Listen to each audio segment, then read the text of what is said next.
Internet पे ना एक कहानी वायरल हुई और ऐसी वायरल हुई कि लोगों की रातों की नींद ही उड़ गई। तो चलिए आज इसी कहानी के हर एक पहलू को समझते हैं और देखते हैं कि इसमें इतना खौफनाक क्या था। देखिए, कहानी की शुरुआत कितनी नॉर्मल है। कुछ दोस्त हैं, हंसी मजाक कर रहे हैं, पूरी तरह बेफिक्र। उन्हें बिल्कुल अंदाजा नहीं था कि यह हंसी मजाक की रात उनकी जिंदगी की सबसे डरावनी रात बनने वाली है। तो कहानी की जड़ है एक स्लीप ओवर, एक सिंपल सा स्लीप ओवर जो बहुत ही जल्द एक भयानक सपने में बदलने वाला था। सीन कुछ ऐसा है कि 3 दोस्त हैं, कहानी सुनाने वाली मीरा और हाना। घर के पीछे वाले गार्डन में एक टेंट लगाकर रुके और जैसा कि होता है जब पेरेंट्स सो गए तो तीनों ने चुपके से बाहर निकलकर एक छोटे से एडवेंचर का प्लान बनाया।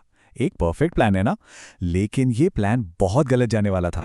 और यहीं से, बिल्कुल यहीं से उनका ये मजेदार एडवेंचर एक खौफनाक मोड़ लेता है। ऐसा क्या था उन झाड़ियों में जिसने सब कुछ बदल दिया? वो रात के अंधेरे में आगे बढ़ ही रहे थे कि अचानक हाना ने सबको चुप करा दिया। पास की झाड़ियों से एक बहुत ही अजीब सी सरसराहट की आवाज आ रही थी। हिम्मत जुटाकर जब उन्होंने अंधेरे में झांकने की कोशिश की तो जो कुछ भी उन्हें दिखा उसे देखकर तो जैसे उनकी सांसें ही रुक गई। सबसे पहले तो उन्हें बस सफेद बालों की एक हल्की सी झलक दिखी। उन्हें लगा चलो कोई जंगली जानवर होगा, पर वो गलत थे, बहुत ही ज्यादा गलत। क्योंकि वो कोई आम जानवर बिल्कुल नहीं था।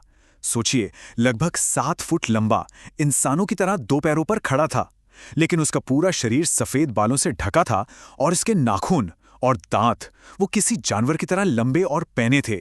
और सबसे डरावनी बात, उनसे खून टपक रहा था।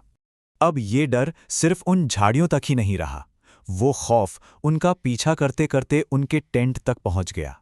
और यहां से कहानी का सबसे भयानक हिस्सा शुरू होता है। जाहिर है वो तीनों बुरी तरह डर गए और जितनी तेजी से भाग सकते थे भागकर वापस अपने टेंट में घुस गए। उन्हें लगा कि शायद अब वो सेफ हैं, लेकिन ऐसा नहीं था। कुछ ही देर बाद किसी भारी मेटल के जोर जोर से टकराने की आवाज ने उन्हें नींद से जगा दिया। जिस डर से वो भागकर आए थे वो डर उनके दरवाजे पर था। हाना ने जब बाहर झांका तो वही 7 फुट का दरिंदा गार्डन के गेट पर खड़ा था और हाथ में एक लोहे की रॉड लेकर गेट पर मार रहा था अंदर आने के लिए। मतलब सोचिए कि कुछ ही घंटों के अंदर उनकी मजेदार रात एक जान बचाने की जंग में बदल गई थी। आधी रात को एडवेंचर के लिए निकलना, फिर उस दरिंदे से सामना और फिर टेंट पे हमला। उन्होंने किसी तरह अपनी जान तो बचा ली, पर क्या खतरा सच में खत्म हो गया था? उस रात का जो असर हुआ वो डर की एक गहरी परछाई छोड़ गया। अब उनके पास एक ही रास्ता था। तीनों ने हिम्मत की और टेंट से निकलकर घर के पिछले दरवाजे की तरफ भागे। अंदर घुसकर दरवाजा लॉक किया और सीधा अपने पेरेंट्स को जगाने दौड़े।